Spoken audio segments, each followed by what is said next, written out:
అయితే ఇప్పుడు కలియుగం నడుస్తుంది. కలియుగంలో ఏఐ అనేది ఒకటి, ఆర్టిఫిషియల్ ఇంటెలిజెన్స్.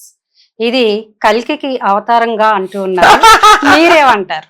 మనిషి యొక్క మేధస్సుతో ఏది సరిపోదు. ఉమ్, అమ్మా? ఇది ఏదైనా ఒక ఇన్వెన్షన్ మన ఇన్సైడ్ ప్రశాంతతను పెంచేదైతే నేను వాడండి, తప్పేం లేదు. ఉమ్. దీనివల్ల నష్టాలు, లాభాలు? అదేనమ్మా, చాకు మా ఇంట్లో ఉంది. ఉమ్, మేము నిమ్మకాయలు, కూరగాయలు కోయడానికి, పండ్లు కోయడానికి వాడతాం. ఉమ్, మీ ఇంట్లో కూడా అంతే. ఉమ్, కొందరు దాన్ని మిస్యూజ్ చేస్తారు. ఇక్కడి నుంచి భారత్లో ఒక మరక అమెరికా వెళ్ళాడు. ఉమ్, వాడు రూమ్మేట్ని కత్తెబుడి చేశాడు. ఎక్కడ సరే వాడు పట్టుకెళ్ళాడు. ఉమ్, వాడు దానికోసం వాడాడు.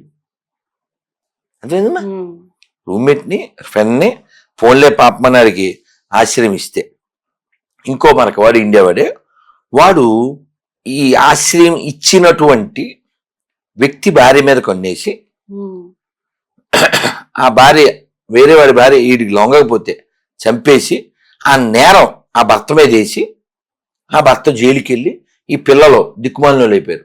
కేవలం అతను చేసిన తప్పు ఏంటి?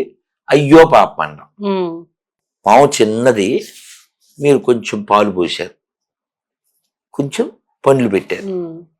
అది పెద్ద ఏం చేద్దాయి? కాటేస్తారు. ఉమ్, కాబట్టి మనకెప్పుడు మంచిది కాదు, ప్రమాదం. ఉమ్, ఈ విషయం చెప్పాలా? ఉమ్, నువ్వు చెప్పవు కదా, ఉమ్, పిరికిదాని. ఉమ్. ఎక్కువ మంది పిరికి బ్యాచే కదా.